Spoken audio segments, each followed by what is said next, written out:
चलिए तो बच्चों अभी अपना नेक्स्ट जो टॉपिक है वो है म्यूचुअल इंडक्शन। इससे पहले हम सेल्फ इंडक्शन पढ़ चुके हैं। तो बच्चों सेल्फ इंडक्शन में हमने कहा कि कोई कोइल में फ्लो हो रहे करंट में अगर हम चेंज करें टाइम के साथ तो वो कोइल उस करंट के चेंज होने से एसोसिएटेड उस कोइल का फ्लक्स भी चेंज होगा और फ्लक्स का चेंज का वो कोइल क्या करेगी, अपोज करेगी। तो वो अपोज करेगी तो एक तरह से एक ईएमएफ इंड्यूस करेगी, एक करंट इंड्यूस करेगी। तो वो ईएमएफ जो इंड्यूस करेगी वो ये ट्राई करेगा कि उस कोइल में जो करंट चेंज हो रहा है वो चेंज ना हो। तो इस बात को डिसाइड कौन करता है कि कोई भी कोइल कितना ज्यादा करंट में चेंज का अपोज करती है, उस बात का डिसीजन होता है उस कोइल के सेल्फ इंडक्टेंस से, एल से। अब उसी तरीके का बिल्कुल सिमिलर वे में हम एक आर्टिकल को प्रोसीड कर रहे हैं, इसको बोल रहे हैं हम म्यूचुअल इंडक्शन।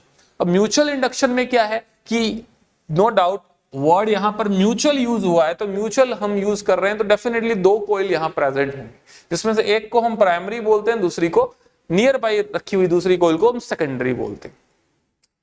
प्राइमरी कोइल वो है जिसमें हम लोग खुद करंट फ्लो करवा रहे हैं। आप देख रहे हैं इस प्राइमरी कोइल में हमने बैटरी लगाया, इसमें एक वेरिएबल रेजिस्टेंस या फिर रियोस्टेट लगाया।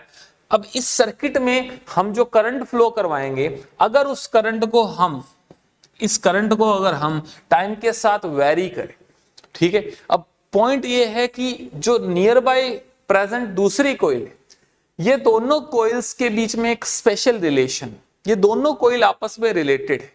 किस हिसाब से, कैसे मैं बात कर रहा हूं रिलेशन है, वो ये कि जब इस प्राइमरी कोइल में करंट फ्लो होगा तो इसमें करंट फ्लो होने से जो मैग्नेटिक फील्ड प्रोड्यूस होगा प्राइमरी का, वो मैग्नेटिक फील्ड का एडवांटेज सेकेंडरी कोइल को भी मिलेगा, क्योंकि दोनों कोइल कोएक्सियल रखी हुई हैं। तो फर्स्ट कोइल का, प्राइमरी कोइल का मैग्नेटिक फील्ड सेकेंडरी में से भी पास होगा। तो यहां पर होगा ये कि प्राइमरी कोइल में अगर हम करंट फ्लो करवा रहे हैं, उससे कुछ मैग्नेटिक फील्ड बनेगा B1, वही मैग्नेटिक फील्ड सेकेंडरी में से भी पास होगा और सेकेंडरी कोइल का फ्लक्स फॉर्म करेगा। तो सेकेंडरी कोइल का जो फ्लक्स है वो सेकेंडरी में हमने कोई करंट का सोर्स नहीं लगाया, यहां पर केवल मात्र एक गैल्वेनोमीटर जुड़ा हुआ है, ठीक है। तो सेकेंडरी कोइल में जो फ्लक्स है उसका सोर्स है प्राइमरी कोइल का फील्ड, ठीक है। तो सेकेंडरी कोइल का अगर मैं फ्लक्स लिखूं तो उसको ऐसा लिख सकता हूं B1 इंटू एरिया A2, ठीक है। अगर मान लो सेकेंडरी कोइल में कुछ टर्न्स N2 है तो मैं N2 भी यूज कर सकता हूं साथ में, N2 B1 A2। B1 ध्यान दीजिए, B1 क्यों लिखा, क्योंकि सेकेंडरी कोइल का जो फ्लक्स है वो प्राइमरी कोइल के फील्ड से बन रहा है। अच्छा, अब आगे इससे होगा क्या, देखिए अगर हम ये करंट को कांस्टेंट रखते हैं तो इससे बनने वाला फील्ड कांस्टेंट रहेगा, सेकेंडरी कोइल में फ्लक्स भी कांस्टेंट बना रहेगा, किसी तरह के कोई इंडक्शन की बात नहीं करेंगे। लेकिन अगर प्राइमरी कोइल का करंट मैं बोलता हूं, अगर करंट इंक्रीज कर दें, इंक्रीज किया जा सकता है, अगर इस करंट को इंक्रीज कर दें तो इसका फ्लक्स फील्ड जो है B1 वो भी इंक्रीज होगा, और B1 इंक्रीज होगा तो सेकेंडरी कोइल का फ्लक्स भी इंक्रीज होगा, और जब सेकेंडरी कोइल का फ्लक्स इंक्रीज होगा तो सेकेंडरी कोइल में एक ईएमएफ, एक करंट इंड्यूस होना बनता है according to Lenz law, according to Faraday law, ठीक है। तो यहां पर यही जो सेकेंडरी कोइल में इंड्यूस हुआ ईएमएफ है, किसकी वजह से, किसके करंट के चेंज की वजह से, प्राइमरी के करंट के चेंज की वजह से जो सेकेंडरी में ईएमएफ इंड्यूस हो रहा है, उसी को हम म्यूचुअल इंडक्शन बोलते हैं बच्चों। क्योंकि करंट चेंज तो प्राइमरी के किया, लेकिन ईएमएफ किस में इंड्यूस हुआ, करंट किस में इंड्यूस हुआ, सेकेंडरी में। एक नोट ये है कि प्राइमरी के करंट के चेंज होने से प्राइमरी में तो एक ईएमएफ इंड्यूस होगा ही होगा, जिसको हम सेल्फ इंड्यूस्ड ईएमएफ बोल रहे हैं, लेकिन उसकी वजह से नियर बाय प्रेजेंट जो सेकेंडरी कोइल है उसमें भी ईएमएफ इंड्यूस होगा। तो इसको हम बोलते हैं म्यूचुअल इंडक्शन, ठीक है। तो यहां पर इस स्टेटमेंट को आप पढ़ सकते हैं, if the current in the primary coil is changed with respect to time then the flux related to secondary coil is also changed, so an EMF is induced in secondary coil and this is called the mutual induction, ठीक है। तो ये basic है mutual induction का। अब मुद्दा आता है यहां पर कि सेकेंडरी कोइल में EMF इंड्यूस होगा, उसकी बात करेंगे बाद में। इन दोनों के बीच का, जैसे हमने एक coefficient of self inductance define किया था, उसी तरीके से हम बात करते हैं कोफिशिएंट ऑफ म्यूचुअल इंडक्शन। वो कहां से आएगा, कैसे आएगा, जरा समझते हैं। सेकेंडरी कोइल का जो फ्लक्स है वो डिपेंड करता है प्राइमरी कोइल के करंट पर। प्राइमरी कोइल का करंट अगर कांस्टेंट है तो फ्लक्स भी कांस्टेंट, करंट बढ़ेगा प्राइमरी कोइल का। इसको मैं I1 यूज कर लेता हूं क्योंकि यहां पर 2 है तो नोट इसमें I1, I2, B1, B2 इस तरह के सिंबल यूज होंगे। तो प्राइमरी कोइल का करंट जितना ज्यादा होगा सेकेंडरी का फ्लक्स भी उतना ही ज्यादा होगा। एग्रीड। तो यहाँ पर phi2 is proportional to I1 और प्रोपोर्शनलिटी हटाएंगे तो यहाँ पर एक कांस्टेंट आएगा जिसको हम लिखते हैं M। तो बिल्कुल सिमिलर वे में जैसे हमने सेल्फ इंडक्शन के वक्त बोला था, कोइल का फ्लक्स उसमें फ्लो हो रहे करंट के प्रोपोर्शनल होता है, प्रोपोर्शनलिटी को हटाते हैं तो एक कांस्टेंट आता है जिसको हम कोफिशिएंट ऑफ सेल्फ इंडक्टेंस बोलते हैं। सिमिलरली यहाँ पर phi2 is proportional to M। M जो है इसको हम बोलते हैं कोफिशिएंट ऑफ म्यूचुअल इंडक्शन या इन शॉर्ट म्यूचुअल इंडक्टेंस। ठीक है, तो बच्चों मैं फिर से अब M की बात करता हूं। M जो है वो क्या चाहता है? M बिल्कुल जैसे L क्या ट्राई कर रहा था, कोई भी कोइल का सेल्फ इंडक्टेंस वो फैक्टर है जो ये बताता है कि वो कोइल उसमें फ्लो हो रहे करंट में चेंज का कितना ज्यादा अपोजिशन करती है। उसी तरह से M जो है वो भी यही चीज बता रहा है कि पहली कोइल में करंट के चेंज का दूसरी कोइल कितना ज्यादा अपोज कर रही है, वो बताएगा M। तो इसी को हम बोल रहे हैं म्यूचुअल इंडक्टेंस। तो ये आपका फॉर्मूला एक बन जाता है। अब इसी फॉर्मूला में ये phi2 अगर मैं बोलता हूं, अगर एक टर्न का फ्लक्स है अगर सेकेंडरी के और अगर इसमें N2 टर्न्स है तो हम इसको ऐसा भी यूज कर सकते हैं, N2 phi2 इज MI1। ठीक है, तो ये एक्सप्रेशन आपका ज्यादा मतलब जो है फ्रेंडली है कुछ फॉर्मूलाज ड्राइव करने में। तो N2 phi2 is what MI1। ये फॉर्मूला हो गया, यहां से आप M निकाल सकते हैं। अगर आप M की यूनिट्स वगैरह की बात करो तो ये वही सेम एक्सप्रेशन, phi2 बराबर MI1, phi2 अपन I1 हो गया, phi यानी फ्लक्स, I यानी करंट, तो वेबर पर एम्पियर जिसको हम हेनरी बोलते हैं। तो यूनिट सेम, मकसद सेम, बस यहां ये म्यूचुअल इंडक्टेंस है, वो सेल्फ इंडक्टेंस था। अब ये फॉर्मूला हो जाने के बाद अब हम एक बेसिक, यहां जो थोड़ा डिफरेंस है इस केस में वो ये एक अलग डिपेंडेंसी है, वो ये कि प्राइमरी कोइल का फ्लक्स का सेकेंडरी में पास होना जरूरी है। इस चीज के लिए मैंने कहा था शुरू में कि इन दोनों कोइल में आपस में एक रिलेशन है कि ये दोनों कोइल आपस में मैग्नेटिकली कपल्ड है। इस बात का मतलब क्या हुआ? मैग्नेटिकली कपल्ड होने का मतलब प्राइमरी कोइल का कुछ जो फील्ड है वो सेकेंडरी में पास होना चाहिए। अगर प्राइमरी का कोई भी फील्ड अगर सेकेंडरी में पास नहीं होगा तो क्या सेकेंडरी में कोई इंडक्शन की बात होगी? बिल्कुल नहीं। तो यहां यह बात बहुत जरूरी हो जाती है कि दोनों के बीच की मैग्नेटिक कपलिंग कैसी। तो उसके लिए हम एक फैक्टर, एक और यहां पर फैक्टर जिसको हम K से डिनोट करते हैं, यूज करते हैं, जिसको बोलते हैं कपलिंग फैक्टर। इसको मैं इन 3 एग्जांपल्स के जरिए बताता हूं। तो किन्हीं भी 2 कॉइल्स के बीच में किस किस तरीके की कपलिंग हो सकती है। ठीक है, एक सबसे बेहतरीन कपलिंग हम किसको कहेंगे? सबसे बेहतरीन कपलिंग हम उसको कहेंगे जब प्राइमरी कॉइल के मैग्नेटिक फील्ड का 100% पोर्शन, 100% जो है वो दूसरी सेकेंडरी कॉइल में पास हो जाए। यानी अगर प्राइमरी ने अगर 100 मैग्नेटिक फील्ड लाइन प्रोड्यूस की है तो 100 की 100 सेकेंडरी में पास, 100 की 100 सेकेंडरी कॉइल में पास हो जाए तो उसका एग्जांपल है ये फर्स्ट। यानी एक कॉमन कोर पर ही अगर हमने दोनों वाइंडिंग्स को कर दिया, एक सिलेंडर लिया, उसी पर प्राइमरी को कर दिया और उसी पर सेकेंडरी को वाइंड कर दिया, तो जो भी प्राइमरी प्रोड्यूस करेगी वो सारा का सारा सेकेंडरी में से पास होगा ही होगा। तो उस केस में ये आपकी जो है बेस्ट कपलिंग कही जाएगी। ठीक है, दूसरा केस ये कि हो सकता है कि दोनों कोइल इस तरह से, सेकंड केस आप देख रहे हैं कोएक्सियल रखी है, तो इसमें क्या होगा, एक कोइल का जो फील्ड प्रोड्यूस हुआ वो सेकेंडरी में से पास हो रहा है, लेकिन जरूरी नहीं है कि यहां पर इसने 100 मैग्नेटिक फील्ड लाइन अगर बनाई है 100 की 100 उसमें से पास नहीं हो सकता है, इसमें से 50 हो सकता है 60 हो, वो डिपेंड करता है दोनों के ओरिएंटेशन पे। तो इस केस में आपकी कपलिंग जो है वो बेस्ट नहीं हो, एक एवरेज कपलिंग कही जाएगी। ठीक है, ये एक एवरेज कपलिंग का एग्जांपल है। और इसी तरह से सबसे बेकार, खराब, सबसे पुअर कपलिंग क्या है, जब प्राइमरी ने जो भी फील्ड प्रोड्यूस किया और सेकेंडरी में कुछ जाए ही नहीं। यानी ये जो मैग्नेटिक फील्ड लाइन प्राइमरी ने बनाई उसमें से कुछ भी सेकेंडरी में नहीं गया, तो this is the poor coupling. अब ये कपलिंग पर डिपेंड करता ही है, दोनों के बीच का म्यूचुअल इंडक्शन डेफिनेटली डिपेंड करता है। तो यहां पर एक कपलिंग को हम फॉर्मूला में कैसे इन्वॉल्व करें, उसको इन्वॉल्व करते हैं यूजिंग अ फैक्टर जिसको हम बोलते हैं कपलिंग फैक्टर या कपलिंग कोएफिशिएंट। ये क्या है, जैसे ये बिल्कुल सिंपल है इसका एक्सप्रेशन कि अगर प्राइमरी ने 100 फील्ड लाइन बनाई है और सेकेंडरी में अगर 50 उसमें से जो है पास थ्रू हो रही है, तो कपलिंग फैक्टर के जो है वो डिफाइन होगा सेकेंडरी में से पास होने वाली field lines divide by number of field line produced by the primary, या फ्लक्स भी बोल सकते हैं, सेकेंडरी में से पास होने वाला फ्लक्स डिवाइड बाय प्राइमरी का फ्लक्स। तो इस हिसाब से ये कितना आया 0.5, तो कपलिंग फैक्टर विल बी 0.5। तो एक तरह से 50% जो है दोनों कोइल्स कपल्ड है। इसमें कुछ और एग्जांपल भी हो सकता था, अगर जैसे यहां पर आप देखते हैं बेस्ट कपलिंग के केस में मैंने क्या कहा, बेस्ट कपलिंग के केस में मैंने कहा कि अगर प्राइमरी के द्वारा बनाई हुई सारी फील्ड लाइंस या सारा का सारा फ्लक्स सेकेंडरी में पास होता है, यानी सेकेंडरी का फ्लक्स है 100 और प्राइमरी ने कितना प्रोड्यूस किया 100, तो उस केस में के कितना होना चाहिए 1। So this is the maximum value of के कपलिंग फैक्टर जो कि हो सकती है, that is for best coupling.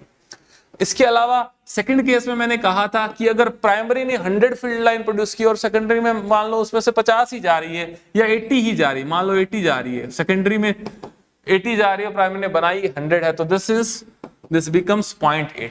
तो 80% कपलिंग है दोनों के बीच, के की वैल्यू 0.8 होगी, लेस देन 1। और पुअर कपलिंग के केस में आपकी सेकेंडरी में जो पास होने वाला फ्लक्स 0 है, प्राइमरी ने 100 बनाया, तो this is the poor coupling जिसमें के की मिनिमम वैल्यू जो है वो हो जाएगी, क्या होगी 0। तो आपको यहां से एक आइडिया लग रहा होगा कि जो कपलिंग फैक्टर है उसकी जो रेंज है वो 0 से 1 के बीच होगी और मैक्सिमम वैल्यू 1 होगी, मिनिमम वैल्यू 0 होगी। अब के दोनों कोइल्स के म्यूचुअल इंडक्टेंस और दोनों कोइल के इंडिविजुअल सेल्फ इंडक्टेंस के बीच का ये जो फॉर्मूला है बच्चों, ये आपको डायरेक्टली याद रखना है, इसमें कोई दो राय नहीं है, कोई डेरिवेशन नहीं है, इसका करना भी नहीं है। m इज इक्वल्स टू के रूट L1 L2, ठीक है। तो यहां पर के या m तब वजूद में आएगा, तब डिफाइन होगा जब दोनों के बीच का के कुछ हो। अगर दोनों के बीच पुअर कपलिंग है तो उसमें के की वैल्यू 0 हो जाएगी, m भी 0 हो जाएगा। तो होना ही चाहिए जब दोनों कोइल मैग्नेटिकली कपल्ड ही नहीं। तो अब कपलिंग को आप फील कर रहे होंगे आई थिंक कि प्राइमरी कोइल का अगर फ्लक्स सेकेंडरी में से गुजरेगा, कुछ गुजरेगा, तभी उनमें म्यूचुअल इंडक्शन की बात होगी, अदरवाइज म्यूचुअल इंडक्शन ही 0 हो जाएगा। सो इफ के इज 0 देन m इज 0। तो के अच्छे से अच्छा कब होगा, जब उनमें बेस्ट कपलिंग होगी, एक बेहतरीन कपलिंग होगी। तो ये एक्सप्रेशन आपको डायरेक्ट याद रखना है, ये एक्सप्रेशन आपको डायरेक्ट याद रखना है। हो गया, चलिए इसके बाद हम बात करते हैं, अब हम बात करते हैं इंड्यूस होने वाले ईएमएफ की। प्राइमरी ने करंट फ्लो किया, में करंट फ्लो करवाया, प्राइमरी ने मैग्नेटिक फील्ड बनाया, वो पास हुआ सेकेंडरी में। प्राइमरी का फील्ड अगर चेंज हुआ तो सेकेंडरी का फील्ड या सेकेंडरी का फ्लक्स भी चेंज हुआ, और सेकेंडरी का फ्लक्स चेंज हुआ तो सेकेंडरी कोइल में इंड्यूस होने वाला ईएमएफ क्या होना चाहिए using Faraday law of induction, minus d phi two by d t. सही बात है। और minus d phi two by d t, इस फाई टू की वैल्यू हम जानते हैं, अभी हमने देखी in terms of I1, in terms of M, phi two is equals to MI1। इसको यहां पुट किया तो आपका सेकेंडरी कोइल का जो इंड्यूस्ड ईएमएफ है E2, that comes minus M di1 by dt। बिल्कुल जैसे हमने सेल्फ इंडक्टेंस देखा था, तो सेल्फ इंडक्टेंस में सेल्फ इंड्यूस्ड ईएमएफ E देखा था, वो आ रहा था minus L di by dt, और यहां पर आएगा ये minus M di1 by dt। ठीक है, तो यहां पर बिल्कुल इसी का सिमिलर फॉर्म जो है I1 की जगह I2 की जगह I1 भी हो सकता है। मतलब हमारी दो कोइल्स है हमारे पास, एक प्राइमरी और एक सेकेंडरी। अगर हम प्राइमरी में करंट फ्लो करवाते हैं तो सेकेंडरी में एक ईएमएफ इंड्यूस होगा, और अगर हम सेकेंडरी में करंट फ्लो कराते हैं, उसमें चेंज कर रहे हैं, तो वो प्राइमरी में करंट ईएमएफ इंड्यूस होगा। तो ये कोई खास इसमें दिक्कत नहीं आने वाली। ये एक्सप्रेशन आपका थर्ड एक्सप्रेशन हो जाता है बच्चों। तो ये हो गए आपके तीन एक्सप्रेशन, मैं इसको 1 by 1 लिख देता हूं। फर्स्ट एक्सप्रेशन आपने देखा φ2 is equals to M I1, या फिर यहां पर ये अगर एक टर्न की बात करें तो इसमें टोटल फ्लक्स N2 टर्न्स के लिए N2 हो जाएगा, तो N2 is to Mi1। This is the first expression. Second आपने बोला M is to K root L1 L2, ये आपका सेकंड फॉर्मूला जो यहां इस टॉपिक में हम देख रहे हैं। And third is induced EMF in secondary, E2 is minus M di1 ये थर्ड फॉर्मूला है। तो बेसिकली आपको ये तीन फॉर्मूलाज को दिमाग में रखना पड़ेगा, और क्वेश्चन जो आते हैं डायरेक्टली इन फॉर्मूलाज पे बहुत सिंपल सवाल बच्चों पूछ लिए जाते हैं, तो आपको ध्यान रखना चाहिए। देखते हैं AIPMT 2006, थोड़ा पुराना सवाल है लेकिन चलिए देखते हैं क्या क्वेश्चन था। 2 coils of self inductance 2 milli henry and 8 milli henry, दो कॉइल्स दोनों के self inductance L1 and L2 आपको दिए गए। पोज करके आप क्वेश्चन को ट्राई कर सकते हैं, बहुत इजी सवाल है।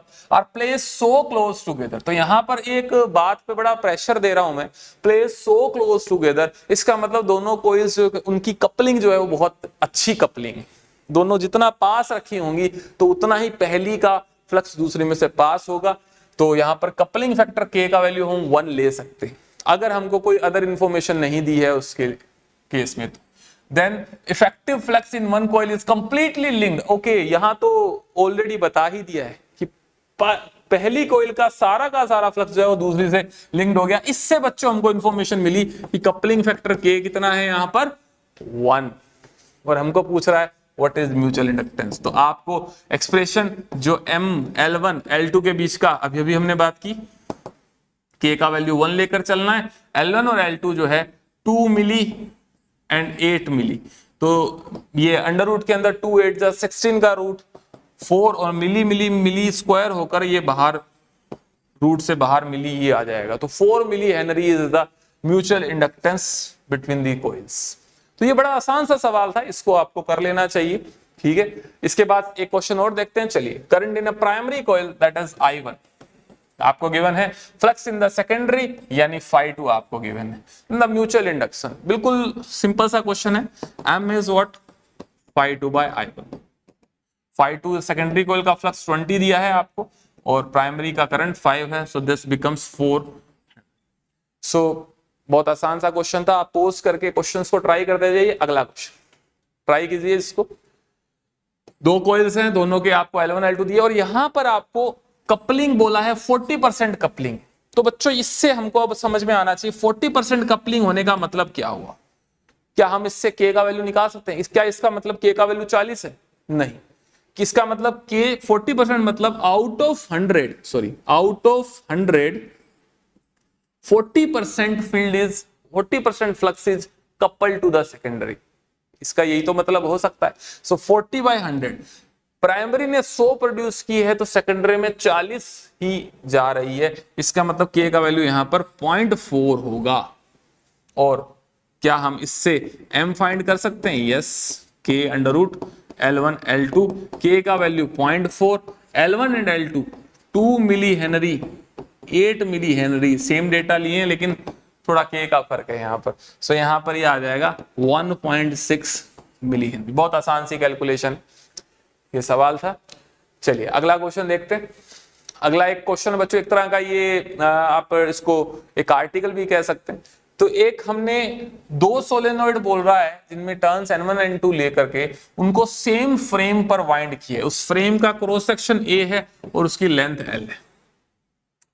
तो सेम फ्रेम पर वाइंड करने से हमारा फायदा यह है कि दोनों के बीच की कपलिंग बेहतर हो जाएगी। दोनों का कपलिंग कोफिशिएंट जो है K, कपलिंग फैक्टर जो है वो 1 हो जाएगा।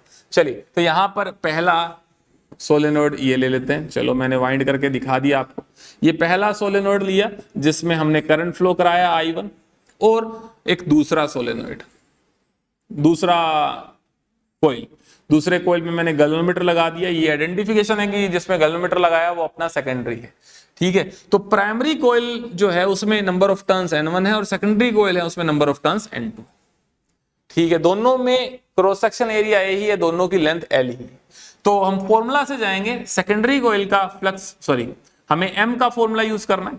तो M का फॉर्मूला जो होता है वो होता है N2 Φ2 बाय I1। अभी भी मैंने बात करी थी कि अगर एक सिंगल टर्न का फ्लक्स अगर हम Φ2 बोल रहे हैं तो N2 टर्न का फ्लक्स हो जाएगा N2 Φ2, ठीक है, तो यहां पर इस फॉर्मूला का यूज करेंगे और उसमें phi2 की वैल्यू पुट करेंगे, दैट्स ऑल, हमारा m आ जाने वाला है। चलिए, सो m का फॉर्मूला बनाते हैं यहाँ, mn2 phi2। तो ध्यान से सुनना, phi2 यानी सेकेंडरी कॉइल का जो फ्लक्स है उसमें किसका हाथ, उसमें प्राइमरी कॉइल के बने हुए मैग्नेटिक फील्ड का हाथ। तो phi2 अगर मैं लिखूंगा तो phi2 लिखूंगा वो होगा B1। B1 पे मैं स्टार लगा दिया करता हूं क्योंकि आपको ध्यान रखना है कि सेकेंडरी का फ्लक्स है, लेकिन दिया फील्ड किसने दिया है, प्राइमरी ने। लेकिन एरिया, क्योंकि एरिया तो दोनों का वैसे कॉमन ए ही है, तो आप A1 A2 लेने की जरूरत नहीं है, ए ही लेंगे। और नीचे है I1, हो गया। तो ध्यान से phi2 को मैंने यहां पर लिख लिया। अब इसके बाद, अच्छा इसमें थीटा बीटा की बात नहीं करी यार, तो हम पहले भी देख चुके हैं सोलेनॉइड के केस में इसका जो भी मैग्नेटिक फील्ड प्रोड्यूस होगा और इसमें जो भी एरिया वेक्टर होगा वो दोनों सेम डायरेक्शन में होंगे, ठीक है। तो इसमें थीटा हमेशा 0 ही आने वाला है, ठीक है। B1A cos 0, तो मैंने उसको लिखा नहीं है इसमें। अब इसके बाद हमको B1 की वैल्यू पुट करनी। क्या हमको सोलेनॉइड का मैग्नेटिक फील्ड पता है? यस, म्यू नॉट Ni, ठीक है। तो मैं यहां पर उसको भी पुट कर दे रहा हूं। चलिए, B1 की वैल्यू आएगी mu naught small n1 I1 A by I1। यहां पर आपका I1 हमेशा कैंसिल होगा क्योंकि I1 जो है एक B1 के अंदर भी I1 छुपा हुआ है, उस I1 से नीचे वाला I1 हमेशा कटेगा। और चलो आगे बात करते हैं। आगे इसमें अब इसको एक प्रॉपर फॉर्मेट में हम बना लेते हैं। स्मॉल n1 को हम लिख लेते हैं, आप जानते होंगे स्मॉल n1 को हम लिख सकते हैं कैपिटल N1 बाय L। यानी स्मॉल n है क्या, पहले भी बात की है, this is the turn density, number of turns per unit length. So total turns अगर n1 है, टोटल लेंथ अगर L है, तो small n1 is n1 bye L। साथ में है n2, साथ में है A। तो ये आपका एक फॉर्मेट बन जाता है बच्चों। दो सोलेनॉइड अगर कॉमन कोर पर वाइंड किए गए हैं तो mu naught n1 n2 A by L। कुछ इसी तरीके का फॉर्मूला सेल्फ इंडक्टेंस का भी था। किसी एक सिंगल सोलेनॉइड का सेल्फ इंडक्टेंस होता है mu naught n square A by L। यहां पर mu naught n1 n2 A by L है, ठीक जैसे हमने वहां किया था, यहां पर भी वही चीज करते हैं। ऊपर नीचे अगर मैं L से मल्टीप्लाई और डिवाइड कर दूं तो ध्यान से देखें, n1 बाई L को मैं स्मॉल n1 और n2 बाई L को मैं स्मॉल n2 लिख देता हूं, और A और L को मल्टीप्लिकेशन करके उसको वॉल्यूम लिख दें तो m का एक और फॉर्मेट बन जाता है mu naught n1 n2 v, where v is what, volume. तो सिमिलर वे में चल रहे हैं, ये एक फॉर्मूला हुआ या ये एक फॉर्मूला हुआ, दोनों में से आप एक याद रख लीजिए, दूसरा बन जाता है, ठीक है। जो भी आप कन्वीनियंट लगे वो याद रख सकते हैं। ये आपका कॉमन कोर पर वाइंड किए हुए दो सोलेनॉइड का म्यूचुअल इंडक्टेंस है, ठीक है। तो ये क्वेश्चन की फॉर्मेट में गया। नेक्स्ट क्वेश्चन ले रहे हैं, बिल्कुल इसी तरह से आपको बच्चों इसको भी करना है। बाहर वाली जो कोइल है उसको आप प्राइमरी रख लीजिए, उसमें करंट I1 फ्लो कर दीजिए। इनर और आउटर दोनों कोइल्स की आपको रेडियस दे रखी है। अंदर वाली कोइल को आप सेकेंडरी कोइल मानकर चलिए और यूजिंग द सेम फॉर्मूला आप ट्राई कीजिए, इसको पॉज करके वीडियो ट्राई कीजिए। चलिए मैं लिखता हूं यहां m का फॉर्मूला यहां पर, क्योंकि दोनों सिंगल लूप्स है तो मुझे n को यूज करने की जरूरत ही नहीं है। m is what, phi2 by I। दोनों लूप्स जो है सिंगल लूप्स है, नंबर ऑफ टर्न्स उसमें 1 1 ही, तो m जो डिफाइन होगा वो सेकेंडरी का फ्लक्स डिवाइड बाय प्राइमरी का करंट, phi2 बाय I1 हो जाएगा। आगे प्रोसीड करते हैं। phi2 फिर से थोड़ा सोच के लिखेंगे, phi2 यानी सेकेंडरी कोइल, ये अंदर वाली सेकेंडरी है, बाहर वाली प्राइमरी। सेकेंडरी का फ्लक्स जो है उसमें किसके फील्ड का हाथ है, उसमें प्राइमरी के फील्ड का हाथ है। तो phi2 is what, B1 into A किसका लेना है। अब ध्यान से देखें, दोनों का क्या area of cross section same है? नहीं, इस बार सेम नहीं है। एरिया हम किसका फ्लक्स लिख रहे हैं, हम सेकेंडरी का फ्लक्स लिख रहे हैं, तो सेकेंडरी वाली कोइल छोटी भी है और दरअसल हमको जो छोटा एरिया वो लेना होता है फ्लक्स लिखते टाइम, ये हमने एक देखा था बेसिक ऑफ फ्लक्स में। तो छोटी वाली कोइल का फ्लक्स लेके छोटी का एरिया यहां लेंगे A2 डिवाइड बाय I1, हो गया। एक स्टेप ये होता है और अगले स्टेप में हम B1 की वैल्यू पुट किया करते हैं। चलिए यहां पर पुट करते हैं, B1 की भी और एरिया की भी वैल्यू पुट करेंगे। B1 तो प्राइमरी कोइल में I1 करंट फ्लो हो रहा है, उसकी रेडियस कैपिटल R है, उसके कारण से जो मैग्नेटिक फील्ड होगा, मैग्नेटिक फील्ड का basic mu naught I1 by 2 capital R होगा बच्चों, ये आपको पता होना चाहिए। This is the basic of magnetic effect of current. इसके बाद A2 जो है pi small r square, A2 छोटी वाली लूप, छोटे वाले लूप का एरिया है पाई स्मॉल आर पे, और नीचे एक I1 और था, भूलना नहीं, I1 कैंसिल होगा हमेशा। जो m का एक्सप्रेशन बन रहा है ये बन रहा है mu naught pi small r square to capital r. तो इस तरह से बच्चों आपका ये जो केस था, this is the case of two coplanar concentric loops, circular loops थे यहां पर। अब इस केस में सर्कुलर की जगह ये भी हो सकता है कि आपको क्वेश्चन में सर्कुलर की जगह जो है दोनों स्क्वायर लूप दे दे, दोनों हो सकता है आपको एक सर्कल एक स्क्वायर दे दे, तो कुछ भी केस हो सकता है, ऐसे इनफाइनाइट केस हो सकते हैं। तो इस केस में मैं आपको एक प्रोपोर्शनलिटी याद रखने को बोलूंगा। वो प्रोपोर्शनलिटी क्या है, ध्यान से देखें, यहां म्यू नॉट पाई 2 ये सब चीजें फिक्स, जो मेन ज्योमेट्रिक पैरामीटर्स हैं वो m वो किसके प्रोपोर्शनल, अंदर वाले लूप की रेडियस की पावर 2 और बाहर वाले लूप की रेडियस की पावर 1, इसके प्रोपोर्शनलिटी आ रही। ये प्रोपोर्शनलिटी हर उस स्ट्रक्चर में फॉलो होगी जब भी कॉन्सेंट्रिक कोप्लेनर लूप्स आपको दिए गए। फॉर एन एग्जांपल, एक एग्जांपल और ले लेता हूं। मान लो मेरे पास ये बाहर वाला लूप सर्कल है और अंदर वाला लूप स्क्वायर, बाहर वाले लूप की रेडियस कैपिटल आर और अंदर वाले लूप का स्क्वायर लूप का साइड स्मॉल एल है। तो इस केस में इन दोनों कॉइल्स का जो म्यूचुअल इंडक्टेंस m होगा, दैट विल प्रोपोर्शनल टू अंदर वाले लूप की पावर 2, अंदर वाले लूप की डायमेंशन उसकी लेंथ है, तो लेंथ की पावर 2 डिवाइड बाय बाहर वाले की रेडियस की पावर 1। बिल्कुल उसी को फॉलो करते। एक और एग्जांपल लेते हैं। मान लीजिए दोनों लूप्स आपके स्क्वायर हो जाते हैं, अंदर वाले लूप को मैं L1 बोल दूं, बाहर वाले लूप की साइड L2 बोल दूं, तो इस केस में आपका जो m होगा दैट विल बी अंदर वाले लूप की पावर 2, बाहर वाले लूप की डायमेंशन की पावर 1। तो इस तरह से ये मैं अगेन फॉलो कर रहा हूं एक ही प्रोपोर्शनलिटी कि अंदर वाले लूप की डायमेंशन की पावर 2 डिवाइड बाय बाहर वाले लूप की डायमेंशन की पावर 1। ये कोप्लेनर कॉन्सेंट्रिक लूप में हर केस में फॉलो होता है। नो डाउट एक्सप्रेशन अलग अलग आएंगे सब में, लेकिन जो ये डायमेंशन के साथ प्रोपोर्शनलिटी है ये सेम रहती है। ठीक है, तो बच्चों इस चीज पे ही सवाल आता है, क्योंकि एग्जामिनर भी जानता है कि इसमें केसेस इनफाइनाइट हो सकते हैं। स्क्वायर की जगह ये भी हो सकता है पेंटागन लूप हो सकता है हेक्सागन लूप हो, तो हमें ये प्रोपोर्शनलिटी याद होनी चाहिए। सवाल आता है तो इसी पर आता है।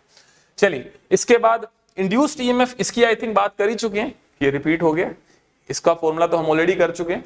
चलिए एक क्वेश्चन देखते हैं, और ये क्वेश्चन मेरे हिसाब से जो भी मैंने एक पॉइंट बताया उसी पे आप पॉज करके वीडियो को ट्राई करिए।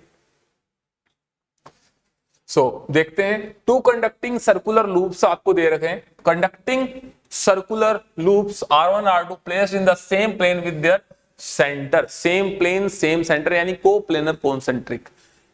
R2 छोटा है, एक लूप छोटा है एक बड़ा है, छोटे लूप की रेडियस इसने R2 दी है, बड़े लूप की रेडियस R1 दी है, और इस केस में दोनों के बीच का m, इसने देखो सवाल में आपको प्रोपोर्शनलिटी पूछी, ये लास्ट ईयर आया हुआ क्वेश्चन ही है, ठीक है, तो प्रोपोर्शनलिटी ही पूछी है। जो m प्रोपोर्शनल होगा अंदर वाले लूप की रेडियस की पावर 2 और बाहर वाले लूप की रेडियस की पावर 1, तो R2 स्क्वायर बाय R1 के m प्रोपोर्शनल होगा।